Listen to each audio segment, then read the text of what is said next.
अम्मा, तुमने गाय मेरे घर क्यों भेज दी?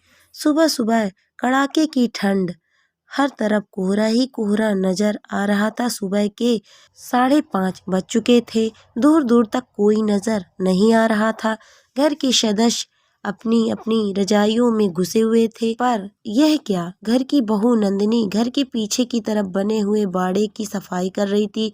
इतनी तेज ठंड के अंदर कांपते हुए हाथों से गाय का गोबर उठाती जा रही थी।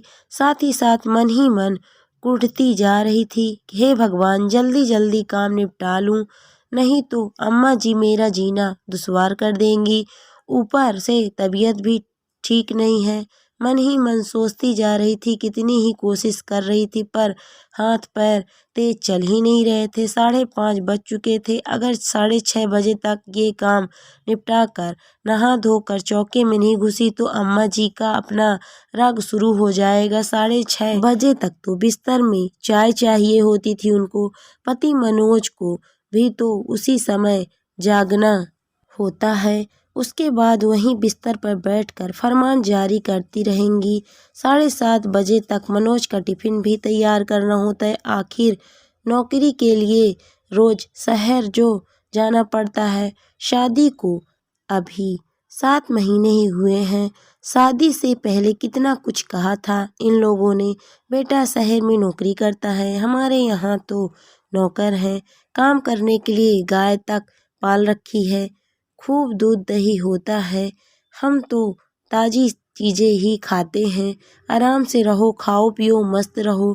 सोचा था कि शादी के बाद पति के साथ शहर में रहने को मिलेगा, पर हाय रे किस्मत, कितनी कोशिश की थी कि कमरा लेकर वहीं शहर में रह लेते, लेकिन अम्मा जी के आगे किसी की ना चली। कहीं बहू बेटा शहर के हो गए तो लौट कर ही नहीं आएंगे। आखिर बेटे को ही रोज आना जाना करना पड़ता है। मनोज ने अपनी बड़ी बहन को भी कहा था कि अम्मा को समझाए, पर उसने तो मनोज को ही लताड़ दिया। औरत के आते ही अपनी अम्मा को अपने से अलग करना चाहता है। शर्म नहीं आती तुझे? इकलौता बेटा है। आखिर अम्मा भी चाहती है कि बेटा बहू उसकी सेवा करें, पर आजकल के लोगों को तो अकेले आसमान में उड़ने का शौक है। इसके आगे मनोज कुछ कह नहीं पाया और नंदिनी मन महसूस कर रह गई। इसमें भी अम्मा जी का और उनकी बेटी सालू दोनों का फायदा है। यहाँ अम्मा जी को कोई काम नहीं करना पड़ता, बस बैठे बैठे ऑर्डर देती रहती हैं। वहाँ सालू के घर पर रोज फ्री का दूध दही पहुँच जाता है, तो उसे क्या परेशानी। ऊपर से 2-2 गाय और पाल रखी हैं। पहले तो नौकर लगा रखा था, पर अब नंदिनी के आने के बाद उसे भी हटा दिया। अब तो अम्मा जी भी पीछे बाड़े में आकर देखती भी नहीं। अम्मा जी ने भी जितना शादी के पहले कहा था उन सब के ढोल के पोल तो अब पता चल रहे थे। जैसे तैसे काम निपटाकर नहा धोकर नंदिनी रसोई घर में चाय बना ही रही थी कि अम्मा जी की आवाज़ आई, अरे ओ महारानी, सो गई क्या? आज चाय मिलेगी कि नहीं? बस अम्मा जी ला रहे हैं, कहकर नंदिनी ने चाय 2 कप में डाली और अम्मा जी को देने चली गई। अम्मा जी, आपकी चाय, हमें तो लगा था आज हमें चाय नसीब ही नहीं होगी, कितनी देर लगा दी। जा जाकर मनोज को भी चाय दे दे, और खबरदार उसके पास बात करने बैठी तो समय व्यर्थ हो जाएगा। उधर सालू भी इंतजार करती होगी पति के पास कब बैठना कब नहीं, यह भी अब अम्मा जी डिसाइड करेंगी। मन ही मन कुढ़ती हुई नंदिनी मनोज को चाय देने चली गई और फटाफट काम करने लगी।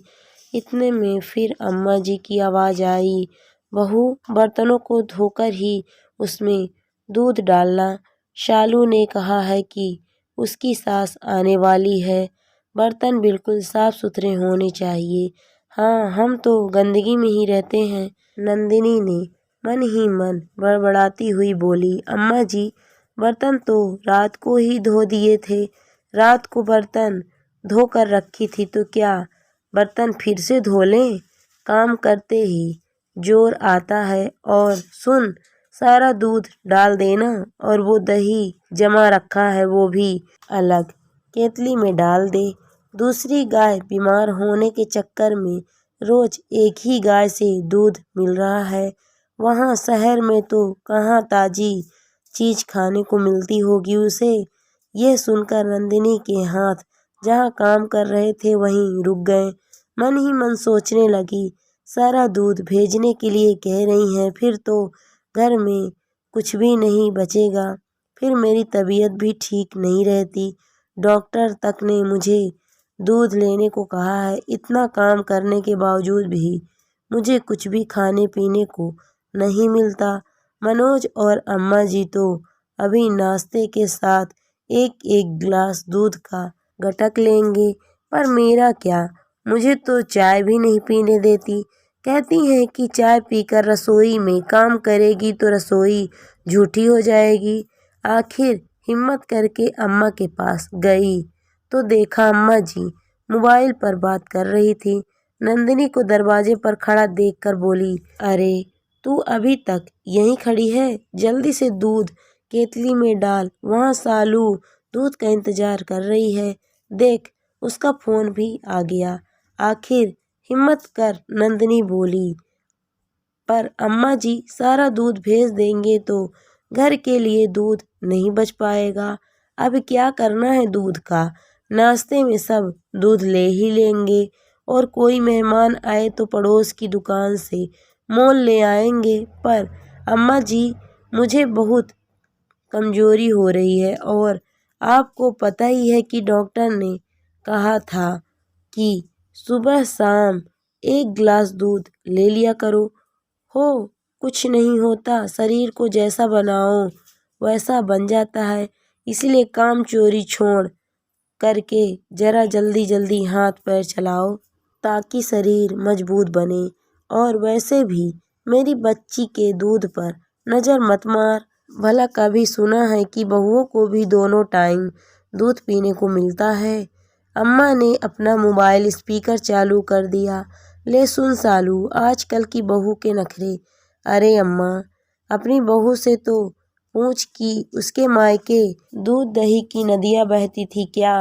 अरे ससुराल में ऐसो आराम मिल रहा है तो सिर पर चढ़कर नाच रही है। जरा संभाल कर रखना, महारानी की तरह जिंदगी जीने की आदत हो गई है उसे, कहकर सालू जोर जोर से हंसने लगी।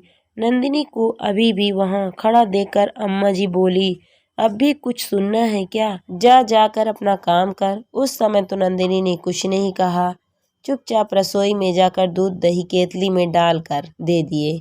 लेकिन दिमाग में उसके बहुत कुछ चल रहा था। पूरे दिन का काम यूं ही चलता रहा। शाम को अम्मा अपनी आस पड़ोस की महिला मंडली के साथ बैठी पंचायती कर रही थी कि उसी समय सालू का फोन आया। यह क्या है अम्मा, तुमने गाय मेरे घर क्यों भेज दी। कौन सी गाय, कैसी बात कर रही है तू।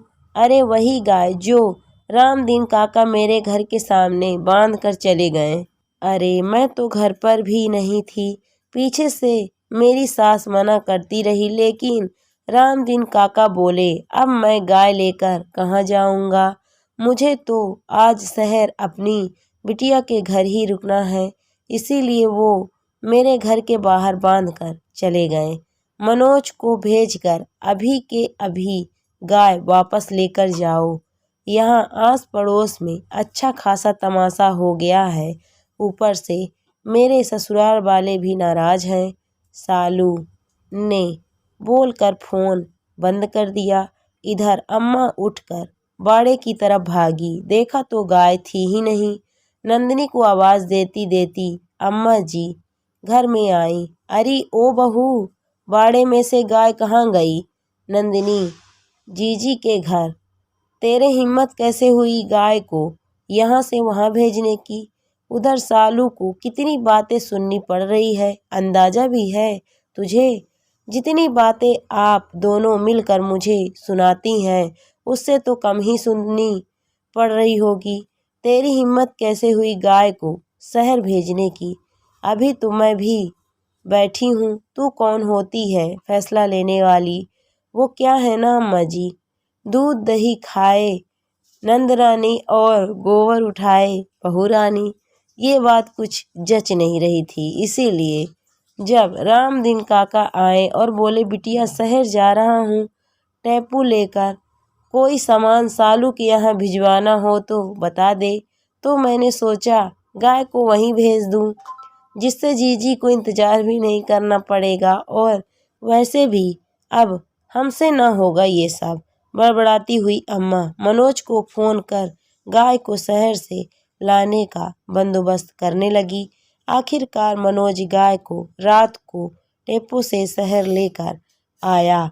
गाय को बाड़े में बांधने के बाद ही अम्मा ने अपने पुराने नौकर को फोन कर दूसरे दिन से काम पर आने के लिए कहा। इधर सालू की सास ने भी सालू को खूब डांट लगाई, लेकिन इस पूर्व वाक्य में एक फायदा तो हुआ कि अब अम्मा जी को ये समझ में आ गया था कि बहू अब चुप नहीं रहने वाली। इसीलिए अब वो खाने पीने पर भी टोक नहीं करती और बेवजह के तानाकसी भी नहीं करती।